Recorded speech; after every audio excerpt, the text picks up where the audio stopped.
అగ్ని ఏం చేస్తుంది? దహించు అగ్ని అనగా కాల్చివేస్తున్న అగ్ని. దేన్ని కాలుస్తాడు? ఏమండి, కాల్చివేస్తే చచ్చిపోతాం కదా. చూడమన్నా అమ్మ, ఇటు చూడండి. హల్లెలూయా.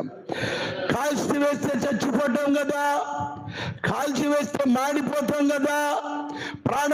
ప్రాణమును కాల్చేవాడు కాడు, శరీరమును కాల్చేవాడు కాడు, తలంపులను కాల్చివేస్తాడు, కళ్ళలో ఉన్న పాపమును కాల్చివేస్తాడు, మనసులో ఉన్న కోరికలను కాల్చిపడేస్తాడు.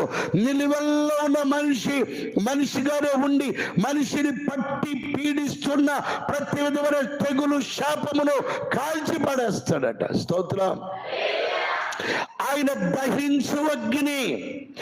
మన దేవుడెవరు? దహించు అగ్ని. సియోనులో ఉన్నటువంటి వారు, సియోనులో